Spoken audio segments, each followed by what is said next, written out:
भारतीय इतिहास में रामायण और रामायण काल का संपूर्ण अखंड भारत पर बहुत गहरा असर हुआ है। तो आज हम जानने वाले हैं रामायण काल की खास बातों के बारे में।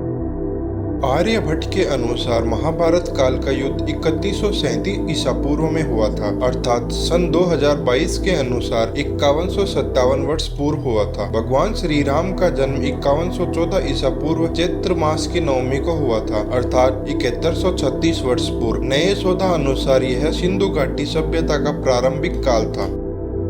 भगवान राम का काल ऐसा काल था जब धरती पर विचित्र किस्म के लोग और प्रजातियां रहती थी, लेकिन प्राकृतिक आपदा या अन्य कारणों से ये प्रजातियां अब लुप्त हो गई हैं, जैसे वानर, गुरुड़, रीछ आदि। माना जाता है कि रामायण काल में सभी पशु, पक्षी और मानव की काया विशालकाय होती थी। मनुष्यों की ऊंचाई 21 फीट के लगभग होती थी।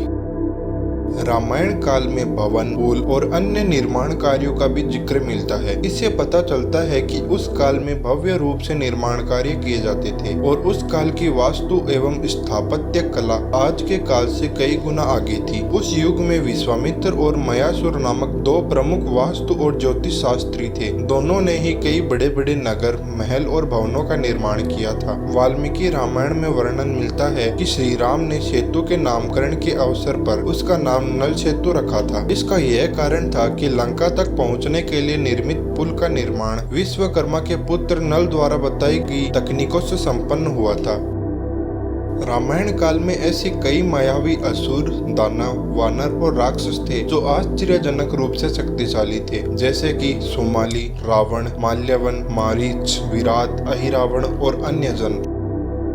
रामायण काल में कई वैज्ञानिक थे, जैसे कि नल, नील, मैदानव, विश्वकर्मा, अग्निवेश, सुबाहु, ऋषि अगस्त्य आदि कई वैज्ञानिक थे। रामायण काल में भी आज के युग जैसे आविष्कार हुए थे। रामायण काल में नाव, समुद्र जलपोत, विमान, रथ, धनुष आदि जैसे कई निर्माण हुए थे, लेकिन उस समय लड़ाकू विमानों को नष्ट करने का यंत्र भी होता था। लड़ाकू विमानों को नष्ट करने के लिए रावण के पास एक यंत्र था जिसका नाम दर्पण यंत्र रखा गया था। इससे प्रकाश पुंज वायुयान पर छोड़ने से यान आकाश में ही नष्ट हो जाते थे। लंका से निष्कासित किए जाते वक्त विभीषण भी अपने साथ कुछ दर्पण यंत्र ले गए थे। इन्हीं दर्पण यंत्रों में सुधार कर अग्निवेश ने इन यंत्रों को चौखटों पर कसा और इन यंत्रों से लंका के यानों की ओर प्रकाश पुंज फेंका, जिससे लंका की यान शक्ति नष्ट होती चली गई। एक अन्य प्रकार का भी दर्पण यंत्र था जिसे ग्रंथों में त्रिकाल दृष्टा कहा गया था, लेकिन यह अंदर दूरदर्शन जैसा कोई यंत्र था। लंका में यांत्रिक सेतु, यांत्रिक कपाट और ऐसे चबूतरे भी थे जो बटन दबाने से ऊपर नीचे होते थे। ये चबूतरे संभवतः लिफ्ट थे।